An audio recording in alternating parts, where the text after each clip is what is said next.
মজলুম নেতা হিসেবে ডাক্তার শফিকুর রহমানকে আমি পছন্দ করতাম, কিন্তু তিনি যে আসলে মুখোশধারী ছিলেন সেটা গণঅভ্যুত্থানের পরে আমরা দেখলাম। তিনি সর্বপ্রথম বাংলাদেশে আওয়ামী লীগকে সাধারণ ক্ষমা ঘোষণা করেছেন, অর্থাৎ গণঅভ্যুত্থানের সাথে সর্বপ্রথম বেইমানি করেছে ডাক্তার শফিকুর রহমান। সুতরাং এই শফিকুর রহমান সাহেবকে নিয়ে এখন কি বলবো, তিনি নাকি বিএনপির পতন ঘটিয়ে দিবে। ডাক্তার শফিকুর রহমান তো জীবিতই ছিলেন, তাই না?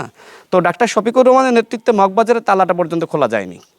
এখন আমি এই যে এইসব কথাবার্তাগুলো বলি, চোখে আঙ্গুল দিয়ে তাদের মুনাফিকি রাজনীতি আমি মানুষের সামনে ধরিয়ে দিই। যেমন তাদের একজন নেতা, সব থেকে প্রভাবশালী নেতা জামাতের মধ্যে, ডাক্তার আবদুল্লাহ মোহাম্মদ তাহের ভাই, তিনি বিদেশিদের সাথে বৈঠক করে বললেন যে আমরা শরিয়া আইন কায়েম করব। এটি আমরা কোথাও বলি নাই। এমনকি তাদের নির্বাচনী ইস্তেহারে কোথাও উল্লেখ করা নাই যে তারা ক্ষমতায় গেলে শরিয়া আইন কায়েম করবে।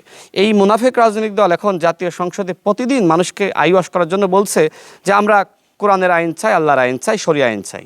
এই যে ভণ্ডামি জামাত ইসলাম নিয়ে করছে, তাই না? এর আগে নির্বাচনের আগে দেখেছি জান্নাতের টিকিট বিতরণ করা। মানে কি করে নাই, মানে ক্ষমতায় আসার জন্য জামাত এমন কোনো অন্যায়, অপরাধ বা অপকর্ম বা মিথ্যাচার, ভণ্ডামি, মুনাফিকি বাকি ছিল না যে তারা করে নাই। কিন্তু এদেশের জনগণ তারা বুঝতে পেরেছে যে এই দেশের যতটুকু পরিবর্তন সেটা শহীদ প্রেসিডেন্ট জিয়া রহমানের হাত ধরে, এবং পরবর্তীতে দেশনেত্রী বেগম খালেদা জিয়ার হাত ধরে, এবং বর্তমানে বাংলাদেশে যদি পরিবর্তন হয় সেইটা হবে বর্তমান প্রধানমন্ত্রী জনাব তারেক রহমানের নেতৃত্বে।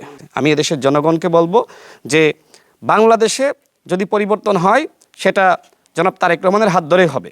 নাহিদ ইসলাম তিনি আসলে গণঅভ্যুত্থান পর্যন্ত তিনি সঠিক পথেই ছিলেন, কিন্তু যে সময় জামাতের ফাঁদে পা দিয়েছেন তিনি আসলে বিপদগামী হয়েছেন।